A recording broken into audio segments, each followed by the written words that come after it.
Hello, Tariq Nasheed wrongfully claimed my video here. Shang-Chi is what, the second of 4 Marvel movies coming out this year? Now I realize I've approached the Phase 4 Marvel stuff pretty cynically so far. I think it's mostly mediocre or treading water at best, or literally gatekeeping integral parts of the story behind Disney Plus at worst. I saw a clip of What If, where they literally reused Thanos' scream from Infinity War.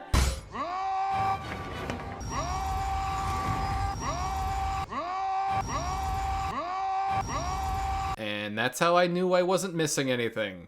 Just a few months ago, Black Widow proved itself to be an underwhelming yet simultaneously overblown exercise in Disney positively damning a movie through various aspects of its very conceit, ignoring all of that film's execution issues, coupled with the lawsuit Scarlett Johansson is now filing against them due to a distribution snafu, and it's a movie where, what was accomplished? Nobody won with Black Widow. So, Marvel's at a major turning point as far as theatrical entries go. I know WandaVision and Loki, they're setting up the multiverse and Kang, but there's this constant feeling they need to step on the gas and just go already. Shang-Chi did not excite me, but there was also nothing in the trailer that bluntly advertised it was probably going to be horrible the same way the Black Widow one did. And my reaction to the film at large closely mirrors that. I think that while Shang-Chi only takes baby steps in the right direction, they are not accompanied by the massive steps backwards its Phase 4 companions have taken so far. There are many elements of the film that come across very standard and lowest common denominator. Much like Doctor Strange and Black Panther, Shang-Chi creates yet another massive secret society that by all accounts we should have at least seen the effects of if the universe were consistent. Their leader is legit immortal because of magic rings, and nobody once has brought this up, ever.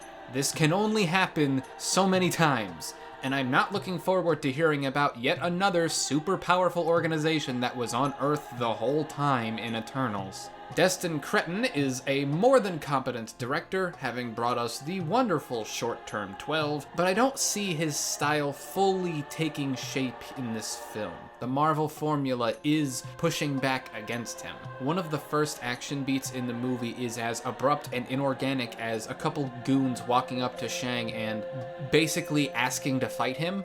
Once we got pretty deep into the plot, I realized a whole chunk of time and conflict spanning from the inciting incident to about the halfway point could have been eliminated had the villain just been smarter. Now, a slightly sloppy story is not unforgivable, but it is certainly present in this film. With that said, I think Shang-Chi has the most to offer out of any post-Endgame Marvel endeavor by a long shot. It is a wonder how the same studio can produce 2 movies that are in such contrast in basic competence despite similar aesthetic material. And what I mean by that is, I watched the opening sequence to this film and said, to Disney as a whole, so you could have made the Mulan remake not look like shit, you just chose not to. I might as well open my positives with the highest of them. This guy's name is Tony Leung.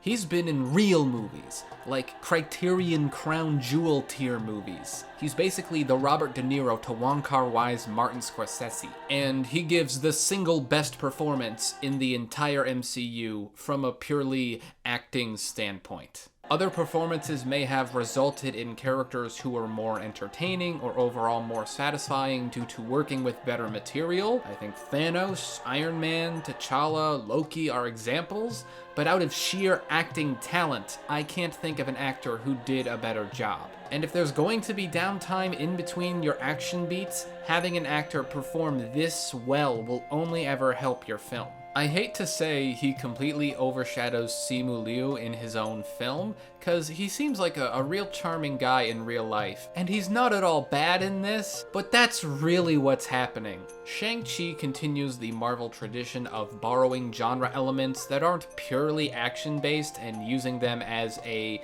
candy shell, in the same way people think M&M's colors actually affect the taste, when really it's just candy and chocolate. Captain America: The Winter Soldier did this with political thrillers. The Spider-Man reboots did this with teen rom-coms.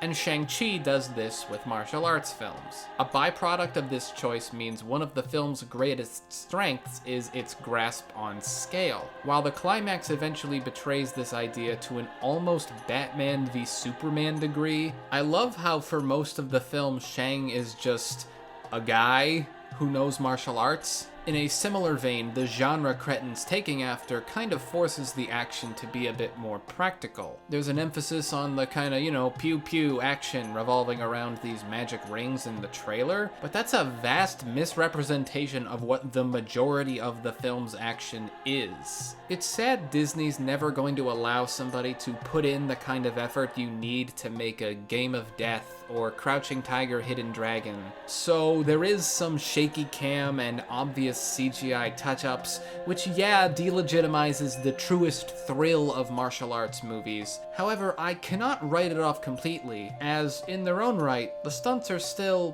pretty good for an average blockbuster. I'll say, tangentially related to its Chinese martial arts roots, Shang-Chi is being heralded as the Asian equivalent in representation to what Marvel did with Black Panther, and I can see that. However, one area Black Panther was concretely much bolder than this film is integrating cultural issues into the plot itself. Shang-Chi has the casting and cultural pastiche down, but if it at all strikes with the same thunderous clarity about centralizing its culture's view of the world the same way BP did with Afrocentrism, I'm just not seeing it. I think what's gonna age this era of Marvel movies the poorest is the comedy. There have always been some pretty telegraphed jokes, even in the earliest Marvel films, but for the most part, the humor was never taking away from a scene. Quips and one-liners are one thing, but recently they always seem to break the momentum of whatever scene they're in. Awkwafina's entire purpose as a character seems to be delivering lines like these, which is a shame. When the Marvel movies are all said and done, sadly, the ones that see fit to literally stop in the middle of scenes to deliver jokes that aren't even funny to begin with are probably the ones I will return to less often than the others. However, despite this, I think the final overarching trick up Shang-Chi's sleeve is a genuine sense of charm. Because despite its flaws, I think this is the first Marvel movie in a hot minute that kid me would have actually liked.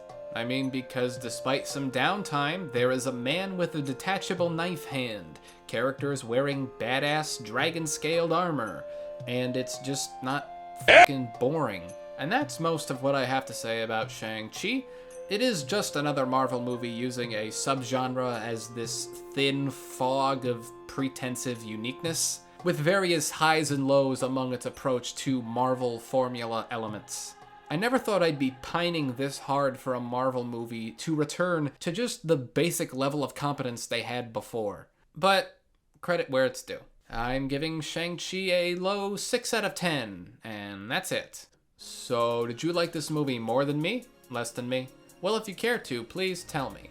And if you like not only words, but the way I arrange and then say them, please consider giving this video a like. It helps me with the algorithm. And subscribing to me, Brian from the channel Brian.